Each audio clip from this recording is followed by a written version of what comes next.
Valentine's Day today, pero mukhang wala tayong marireceive. Ihatid ko yung mga bata sa kanila. Julia pala sa kanya extracurricular activity na gymnastic.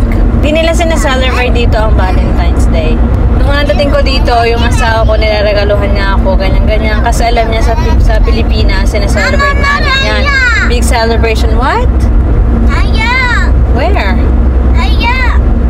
Merong ilang-ila pa rin na nagsa-celebrate ng Valentine's Day. Kaya sa shop namin, gumagawa kami ng heart-shaped cakes.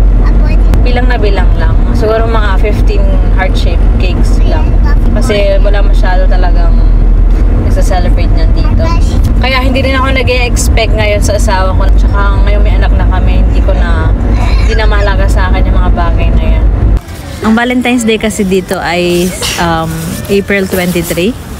Ganon. Ang tawag nila doon ay San Jordi, kung saan yung mga lalaki ay nagre-regalo ng roses sa mga babae at yung mga babae naman ay books naman ang binibigay nila sa mga lalaki. Pinati naman ako ng asawa ko kanina umaga pero wala siyang inabot.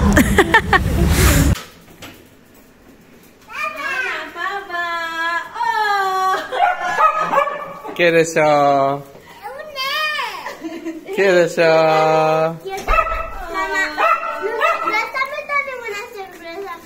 ¿Para mí? Ah, michons. Oh, qué bien. Thank you. Mira. ¿Es mago? Sí. Voy a madrusa, Yo también una marusa. Gafa? Gafa, Julia, vols una? Sí. Yummy. Yummy. Nakalimutan ko na mag-video. Kinain ko na yung part ng cake ko. Kuhuli tayo. Sarap! Isa pa. Kain! ¿Es bo? ¿Qué agrada?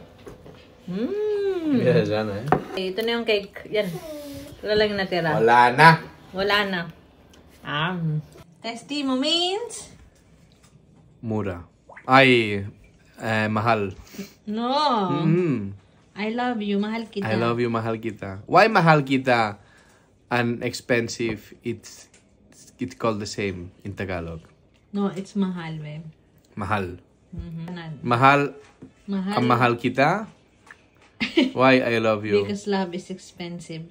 Papa.